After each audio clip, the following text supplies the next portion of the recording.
relationship to Bob Mack? My name is Pat, pray tell. Shanti. Bob Mack is my brother. I'm Debbie McDonald, and Bob is my father. And I'm Susan, and I'm Bob Mack's daughter.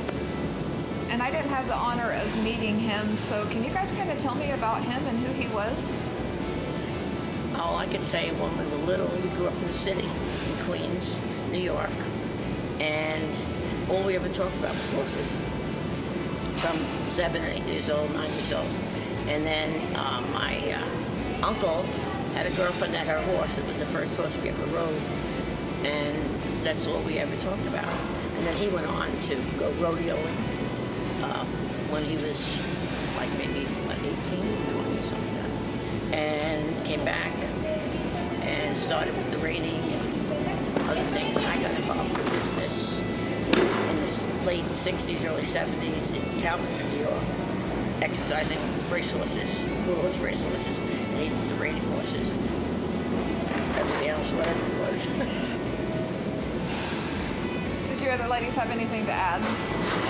Yeah, so I worked on the farm as soon as I could, start lifting bales of hay and bags of grain and helping walk the horses around while he was training.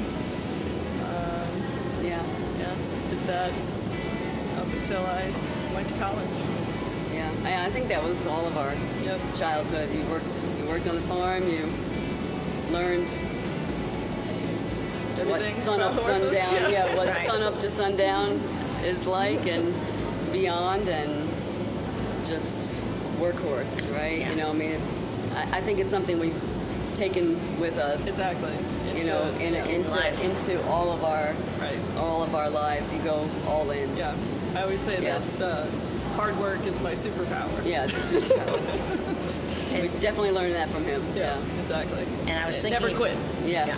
I was thinking about this the other day. It was like we were talking about it at home. About he'd go out there 7:38 in the morning when he was in North Carolina to the working track that he had, arena type thing, and he'd be riding, and he was still riding. Yeah. 5 or 6 at night. You know. It was later. he'd sit there and watch, and he would be thinking and then do it again. You know. It was quite incredible. Thank goodness he ate lunch, because if he didn't eat lunch, we probably wouldn't see him at all. Yeah. Wow. Yeah. So what does being here and getting this recognition mean to you guys as his family? Well, for me, I'll say it's definitely validation. Yes. You know, I've said to some people previously that when you're riding alongside someone else's passion, you don't appreciate all the decisions that are made, especially being the youngest, but you don't realize what all has gone into that passion. And to have validation like this, it's validation for the family. Yeah. You know? It is. Yeah. And it would have meant a lot to him. It's definitely something that he worked toward for a long time. So it's nice for us. Yeah. Yeah. And I would say that, when he was younger and I went off and got married, and years later came back and then started working with the racehorses, and he had the reiners. They were all in the same place. And but he would always say, I'm the champion. It was in his heart. Yes. Wow. So can you guys tell me about the legacy that he's left behind and how you guys are carrying that forward? Don't be afraid to be a change maker, right? Just an innovator, and Follow your dream. follow your dream, right? And if you can make a difference, just go all in. Yeah. I feel like that's something we all have done, and we learned that from him. Tenacity, right? Just Good enough is not good enough. Yeah. Don't ever be afraid to make change happen. Yeah. And I think that's just, it's not something he verbalized, it's something he just lived, right? And just watching him is just a great life lesson. right? And I think we all do that regularly in our lives, and we will continue to do that. Is there anyone that you guys would like to thank? So, I would definitely like to thank Charlie Smith because he spearheaded this nomination years ago. He never gave up on the nomination, so we so appreciate him.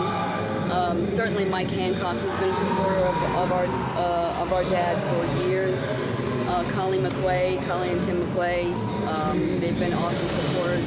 And honestly, he would likely have a list of people, which unfortunately we don't have that list, but I think anybody who's moving this sport forward, my God, he thanks you. I would definitely say that in spades.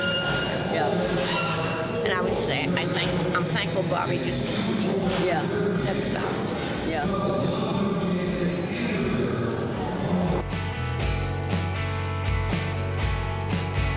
All right. Hi, I'm Frank Costantini. I'm here this afternoon with Amanda Lester and Chloe Lawrence.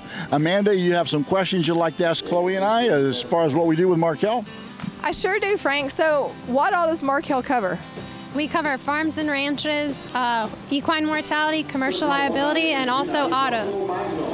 And Frank, what's so important about Markel? Well, we provide service. You know, it's a 24-hour claim service anytime, day or night. If you can't get a hold of a Markel representative on our toll-free number, you know, as I tell people, you know, Chloe keeps her phone by her bedside all the time, and you know, unless I'm on a plane, my phone is on. So we've got about 24-hour service, and I think that's very important because horse people, as you know, have difficulty keeping a schedule, and what most people would consider the norm, horse people don't. It's just whatever the particular animal needs, and we'd like to offer the fact that we're available whenever they need us. You know, horses don't know if it's Christmas, Easter, or the 4th of July. You know, every day is the same.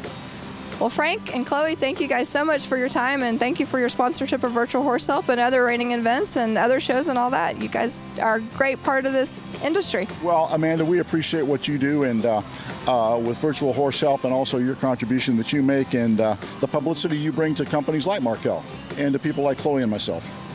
Awesome, guys. Thank you, Chloe, for your time. Thank you, and knowledge is power.